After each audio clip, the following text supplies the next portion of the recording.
So here's a quick rundown on the haul that we got when me and a couple of buddies braved Kentucky on Derby weekend. Some of these bottles have a bit of a story to them, so stay tuned to find out. We'd hoped to go to Heaven Hill to get the Old Fitz 13, but a lot of people did too, and we all lucked out. But anyway, let's go.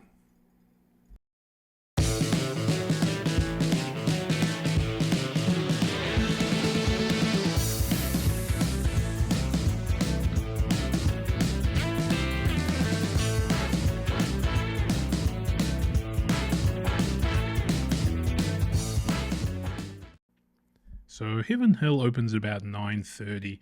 We got there about 2.5 hours early, so 7 o'clock in the morning. And as you can see, we were not first.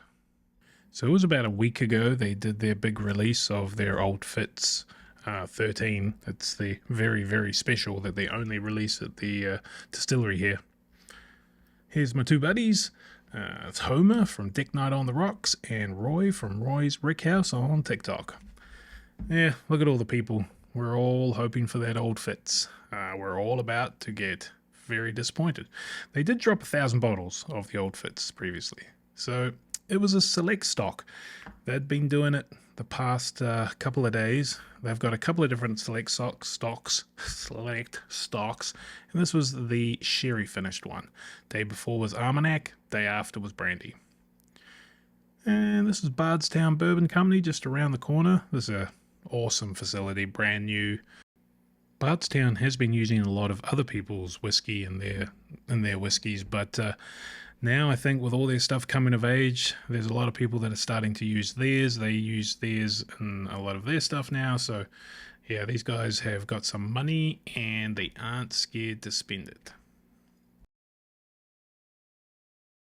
So Bardstown has two 50-foot tall, 36-inch wide column stills that they say they can produce about 7 million proof gallons, so that's 50% alcohol a year.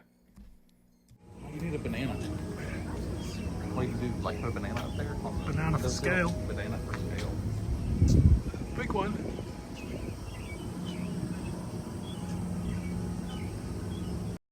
They have a really good restaurant in here, and then they also sell a selection of, let's call it, other people's whiskies, but they all sort of use or tied into Bardstown Bourbon Company. So it is interesting to see sort of who uses who. MGP and Bardstown are really some of the two biggest producers of whiskey for a lot of the products you see on the shelves.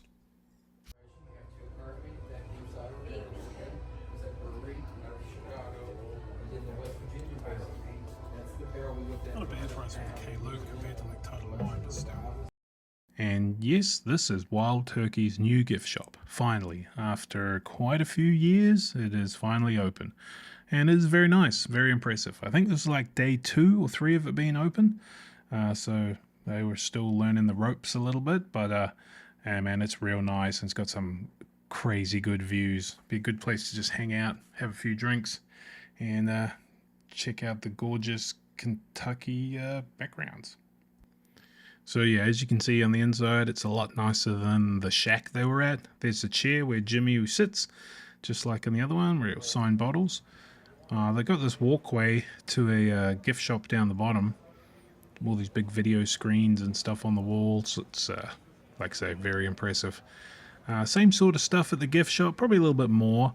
Same sort of bottles, really. Nothing amazing. Wild Turkey may sometimes have like Russell's Reserve 13 or some of their Master's Keep, but it's a little bit rare, so it's normally only once or twice a year. Everything else is pretty normal, the stuff you can get at most liquor stores. Good though. These guys that work at Wild Turkey are really knowledgeable too. We had a long chat with one of them just about some of the questions we had. One of them was, why is some Wild Turkey non-chill filtered and some isn't? And it really comes down to whether it was Jimmy Russell or Eddie Russell that sort of had a hand in making it. As you can see, the rare breed rye is non-chill filtered, because Jimmy is not really a big rye guy, so he didn't even want to do it. But Eddie did, and because Eddie made it, he made it non-chill filtered. So there is a non-chill filtered rare breed for the international market, and it is much, much better. So stop chill filtering all the things. Here's out the back.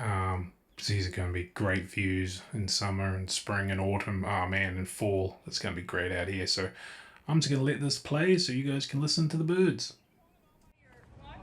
That's the best tip. Is you set something else and flash it with the watch.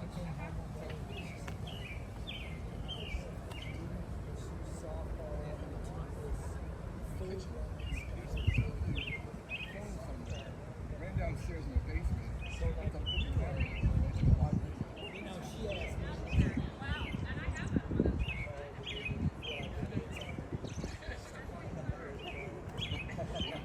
Rednecks like me.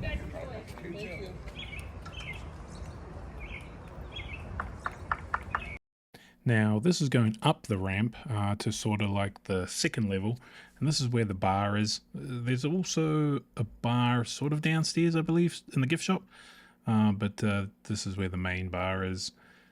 These bartenders, good guys, chat with them, but just a great place to hang out.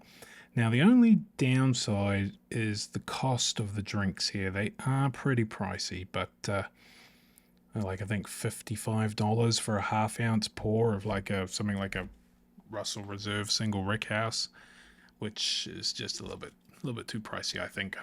If y'all want to know about that. Now we're going to talk about smell. Here's the thing about smell that I'm going to talk about real quick. Smell is tied to a memory. My mother wore this particular cologne, white linen from Estee Lauder for years.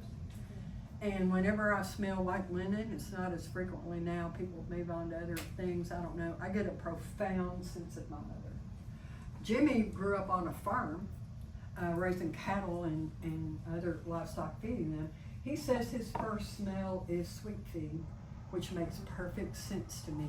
So what you smell may be a bit different. So the first thing I want you to do is splash of water in my bourbon. That's heresy. Worse yet, tell somebody you like ginger ale. That's heresy. Drink it the way you like it. Not everybody likes the same proof. We're starting off with a pretty low proof. My daughter-in-law, who I love dearly, she puts up with my son. We tried to bring her over to bourbon. We did not succeed. You don't taste that the first thing when you get up in the morning. I'm joking. And this was another stop, Wilderness Trail in Danville, sort of on our way home. This is another up-and-coming distillery. They just got purchased out by Campari, I believe, so they too have a bit of money and they're doing some pretty serious expansions. Wilderness Trail does a sweet mash, which, unlike a sour mash, they take some of the leftover grains and they put it back into the next batch to sort of help the pH level and keep all the bacteria out. Sweet mash needs to be a lot cleaner environment because they're not doing that, so it's something slightly different. And this is Corbin, Kentucky, the original KFC. It's been turned into a bit of a museum. I guess this is what the Colonel's house looked like. I don't know. Chicken was good. Chicken's always good, right? It's KFC.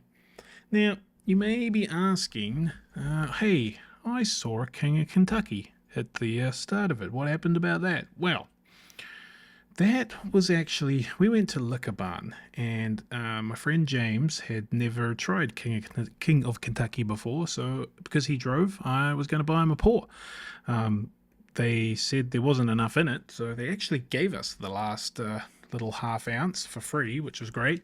And then we asked if we could buy the bottle, and they asked a few managers, and a few managers later they said, yeah, $3. So yeah, we bought an empty bottle and tube. I've always wanted a King of Kentucky, but I'll settle for having a tube.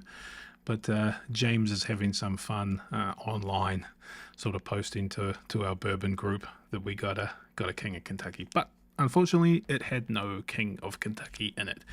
Some of the other bottles, the Generations, I'd actually taken with me. It's mine, and I'd hoped Jimmy was there to sign it. And the E.H. Taylor Rye, Homer had actually found that for me, and got that for MSRP. He's a good guy. So yeah, some of those bottles were not actually got on this trip. Sorry about that.